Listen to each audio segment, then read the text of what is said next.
Hello, football fans. Hello, spring football fans. Hello, USFL football fans.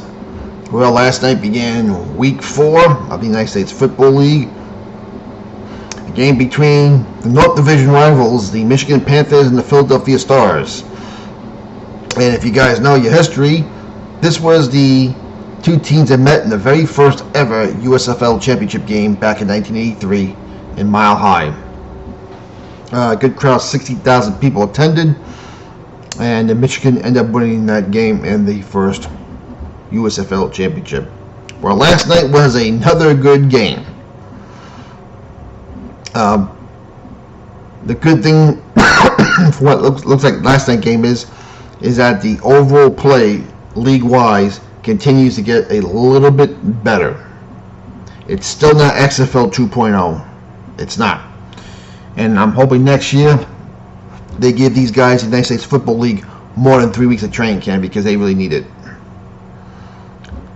I'm hoping for at least 4 in a mini camp. Or if they can't do a mini camp, give them 5 weeks of training. They need it. XFL 2.0 set the standard how things should be. Now I understand everything's a money issue right now. I get it. But if you want your league to get better, if you want your league to be taken seriously, you need to put out a quality product. Now the good news is, despite the attendance, which we knew was going to be a problem, the ratings seem to be holding solid, which is good news. So I guess the two networks, Fox and NBC, knew this was going to be an issue and focused on ratings. And I guess the country is willing to take a chance on watching the league in hopes next year they will be in their respective cities. And let's hope they are, because if not, things will go real bad real fast.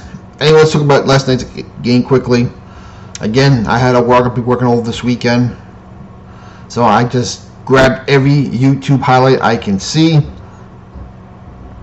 And this was a good game. It's an exciting game. And although the league play continues to get better, I wish the quarterback play would get better also. It's not bad, but it could be better. I mean, Shea Patterson, you can see the potential he has to be a star in his league. But last night he threw 3 bad picks. But you see how he could throw the ball. You see how he could run with the ball. You know, as I said, I'd rather see Shea Patterson be a star in the USFL than be on a practice squad in the NFL. I'd rather see people like P.J. Walker and Jordan Tamu be a star in the XFL than be on a 3rd string or 4th string on a practice squad. That's what the beauty of these leagues are supposed to be.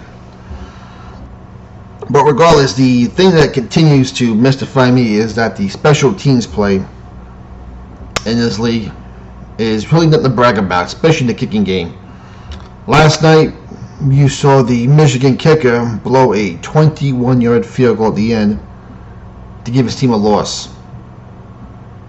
And being that they lost to the Philadelphia Stars, and I hate the Stars, it's a grudge I've held for 30 years over the Philadelphia Stars. I don't like the Stars.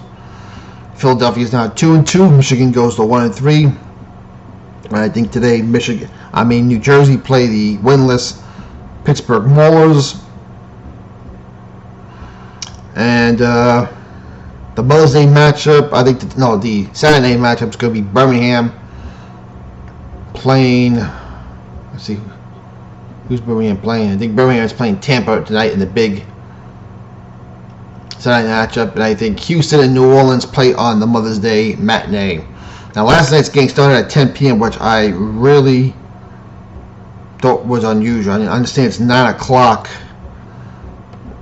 And I think Birmingham time, they believe they're Central Time Zone, but 10 o'clock on a Friday night in the East Coast, I know it's Friday.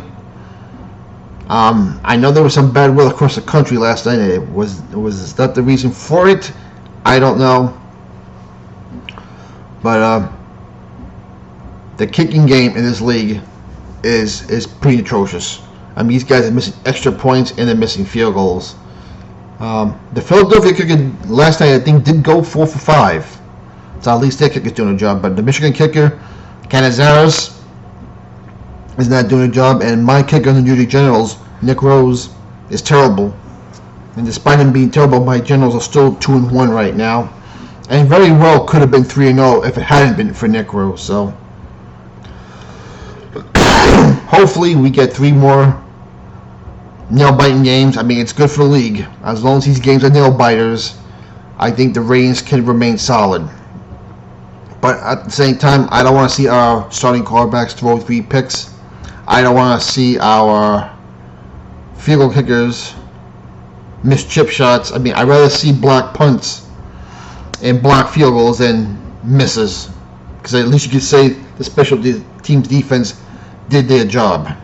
But anyway, congratulations to Philadelphia Stars. Bonnie Andrews is now 2-2, and you can see the smile when that football went doink off the goalpost.